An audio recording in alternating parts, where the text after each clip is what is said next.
Hello दोस्तों, नमस्कार और स्वागत है आप सभी का आपके अपने यूट्यूब चैनल भावी शिक्षक पर। इस चैनल के माध्यम से आपको सीटेट 2020 की पूरी तैयारी टारगेट के साथ कराई जा रही है।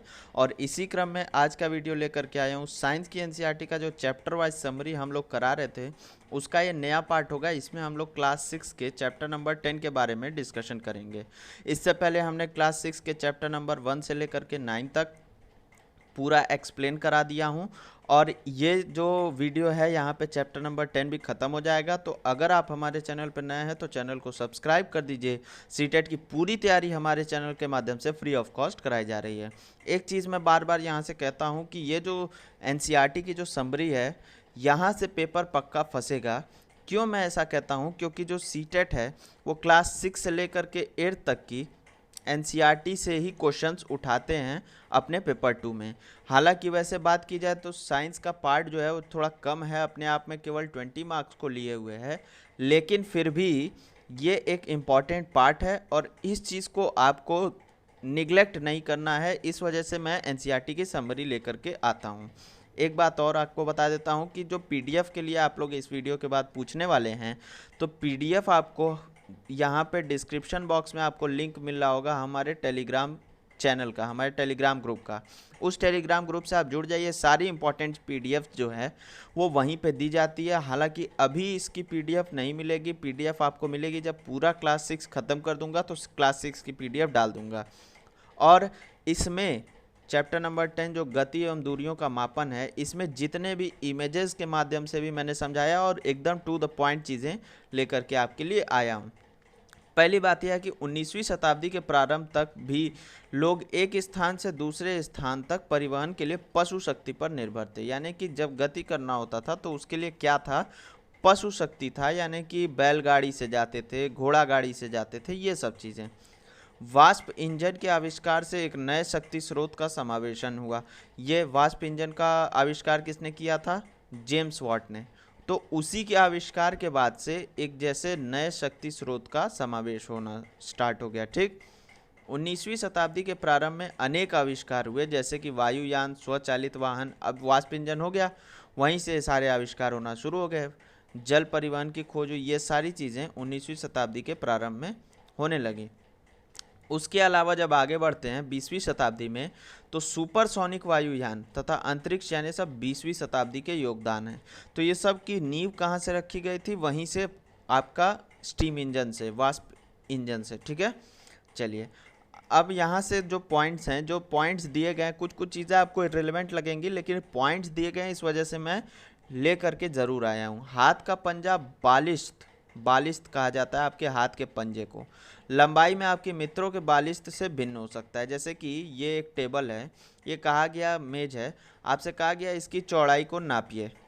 ठीक, तो आपने अपने बालिश्त से नापा और आपके मित्र ने अपने बालिश्त से नापा, तो उसमें अंतर हो सकता है। हो सकता है कि आपके में 4 बालिश्त चौड़ा हो और आपके जो मित्र है उसके में 4.5 बालिश्त चौड़ा हो, तो इस वजह से अंतर आ जाता है। ठीक है, ये मापन का एक कहिए कि मतलब अच्छा मात्रक नहीं है, एक सूटेबल मात्रक नहीं है। मापन का अर्थ किसी अज्ञात राशि की उसी प्रकार की कुछ राशि से तुलना करना है। इस ज्ञात निश्चित राशि को मात्रक कहते हैं। जैसे किसी अज्ञात राशि का आपको तुलना करना है किसी ज्ञात राशि से, इसी ज्ञात राशि को कहते हैं आप, क्या कहते हैं आप? मात्रक कहते हैं। ठीक है, हड़प्पा सभ्यता के लोगों ने अवश्य ही लंबाई के बहुत अच्छे मापन का उपयोग किया होगा। ऐसा क्यों कहा जा रहा है? क्योंकि यह खुदाई में प्राप्त परिशुद्ध ज्यामितीय रचनाओं को देखने का से प्रमाणित होता है। जब हड़प्पा सभ्यता की खुदाई हुई तो एक अंदाज़ा ये लगाया गया कि यहाँ पे जो है परिशुद्ध ज्यामितीय रचनाएं देखने को मिली हैं। एकदम स्क्वायर शेप का वो बड़ा सा ग्रेट बाथ वाला था, ये सारी चीज़ें, तो एकदम परिशुद्ध ज्यामितीय रचनाएं देखने को मिली। तो इससे प्रमाणित होता है कि उन लोगों ने लंबाई के बहुत अच्छे मापन का उपयोग किया होगा। कोई फिक्स मात्रक उन लोगों ने खोज निकाल लिया होगा अपने समय पे। ठीक, कोहनी से अंगुली के छोर तक की लंबाई, जिसे हाथ कहते हैं, लंबाई के मात्रक के रूप में प्राचीन मिस्र में उपयोग किया जाता था। कोहनी से, ये आपका हाथ है, ये आपका हाथ है मान लीजिए, तो यहाँ कंधा है, कंधे से स्टार्ट यहाँ पे कोहनी है, कोहनी से ये आपका उंगलियां हैं यहाँ पे। तो कोहनी से उंगली के छोर तक का जो दूरी है उसको प्राचीन मिस्र में उपयोग किया जाता था, जिसे संसार के अन्य भागों में भी मान्यता प्राप्त हो गई थी। ठीक है। संसार के विभिन्न भागों में लोग लंबाई के मात्रक के रूप में फुट का उपयोग करते थे। किसका उपयोग करते थे? तो फुट का उपयोग करते थे। ठीक है। अलग अलग क्षेत्रों में फुट की लंबाई थोड़ी भिन्न थी, थोड़ी बहुत अलग अलग क्षेत्रों में फुट की लंबाई भिन्न हो गई थी। ठीक।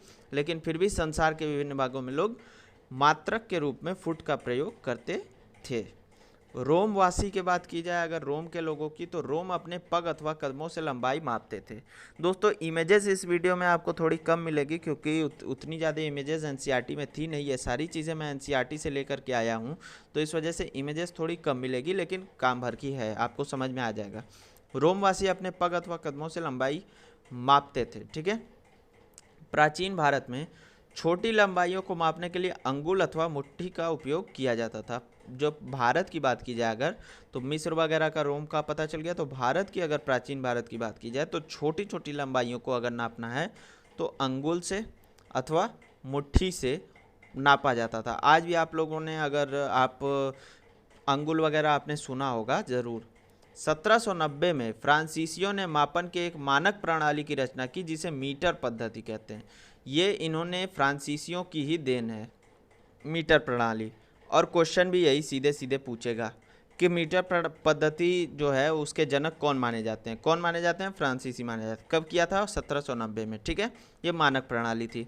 आजकल जिस मात्रक प्रणाली का प्रयोग हम लोग करते हैं उसे अंतर्राष्ट्रीय यानी कि एसआई मात्रक कहते हैं। ठीक है। एसआई मात्रक, एसआई यूनिट, आपने एसआई मात्रक सुना होगा अक्सर।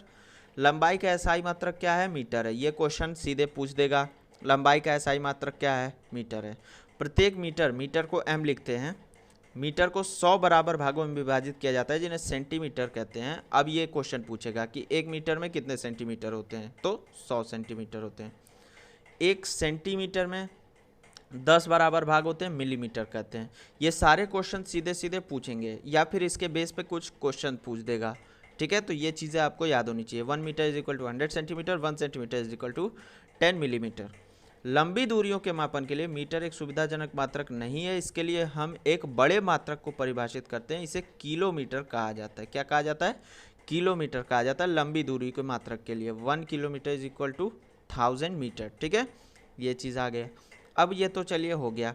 उसके बाद कुछ और भी जगहों पे जहाँ पे मापन का उपयोग किया जाता है उसके एग्जांपल्स दे करके बताया था कि दर्जी मापक के लिए फीते का उपयोग करते हैं। दर्जी के यहाँ आप लोग कभी गए होंगे, अगर गए हो तो देखे होंगे कि वो लोग फीते का उपयोग करते हैं। जबकि कपड़े के व्यापारी जो है वो मीटर छड़ से काम लेते हैं। आप जब कपड़े के आप 1 मीटर 2 मीटर कपड़े लेने जाएंगे तो वो लोग मीटर के छड़ से काम लेते हैं।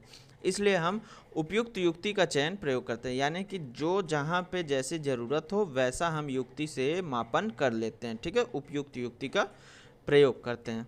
हम किसी वक्र रेखा की लंबाई सीधे ही मीटर पैमाने का उपयोग करके नहीं माप सकते। वक्र रेखा की लंबाई मापने के लिए हम धागे का उपयोग कर सकते हैं। अब वक्र रेखा का मतलब ये है कि मान लीजिए कोई ऐसी रेखा है, अभी मैं इमेज भी दिखा दूंगा।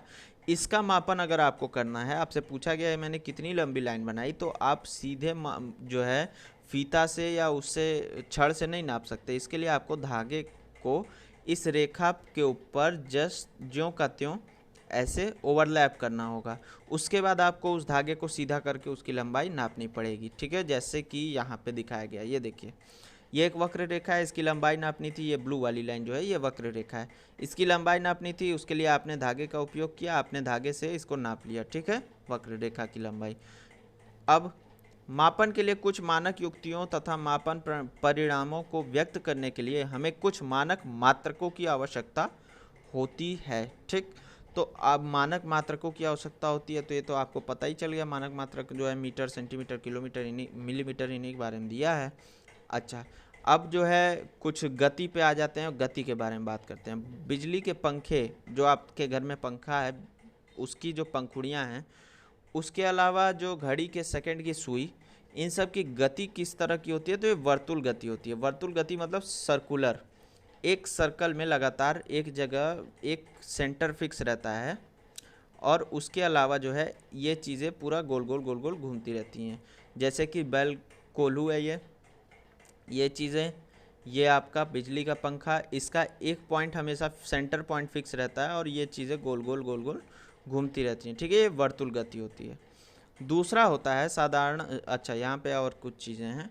साधारणतः वस्तुएं सरल रेखा में अनुदिश गति करती हैं। इस प्रकार की गति को सरल रेखीय गति कहते हैं। जब सीधे एकदम चल रहा है सरल रेखा में तो इसको कहते हैं सरल रेखीय गति, ठीक। उसके अलावा दौड़ प्रतियोगिता, अगर छोटी दौड़ है जैसे 100 मीटर की दौड़ होती है तो उसमें क्या है, धावक जो है एकदम सीधी सरल रेखा के अनुदिश दौड़ते हैं, तो इस वजह से सरल रेखीय गति होती है वो, ठीक। अब 400 मीटर है अगर मान लीजिए तो वो ऐसे सर्कल में दौड़ेंगे, लेकिन अगर 100 मीटर है तो सीधे इसी एक ट्रैक पे दौड़ते हैं और इस वजह से इसको सरल रेखीय गति कहते हैं। कुछ प्रकरणों में कोई वस्तु एक निश्चित समय अंतराल के बाद अपनी गति को दोहराती है। इस प्रकार की गति को आवर्ती गति कहते हैं। निश्चित समय अंतराल के बाद जब गति दोहराई जाती है तो उसको क्या कहते हैं, आवर्ती गति कहते हैं, ठीक है। तबला, घंटी, झूला, ये सभी आवर्ती गति के ही उदाहरण हैं। ये सब किसके उदाहरण हैं, आवर्ती गति के उदाहरण हैं। सिलाई मशीन की पहिया जो है वो वर्तुल गति में होता है और यहाँ पे सुई जो है आवर्ती गति करती है। सुई बार बार आवर्ती गति करती है और जो सिलाई मशीन का जो पहिया है वो वर्तुल गति करता है, ठीक है। ये चीज़ आपको याद रखनी है। बस एक लास्ट पॉइंट और है छोटा सा, कि गेंद किसी फर्श पर सरल रेखीय गति के साथ घूर्णन गति भी करती है। घूमते हुए जाती है सीधे, लेकिन अपने गेंद तो घूम ही रही है, वो घूर्णन गति भी कर रही है और साथ में सीधे रेखा में भी चल रही है, ठीक है। चलिए ठीक है, इसके साथ दोस्तों आज का वीडियो समाप्त हो गया। वीडियो अच्छा लगा हो लाइक कर दीजिए, शेयर कर दीजिए, चैनल को सब्सक्राइब कर दीजिए। सीटेट की पूरी तैयारी हमारे चैनल के माध्यम से फ्री ऑफ कॉस्ट कराई जा रही है। धन्यवाद।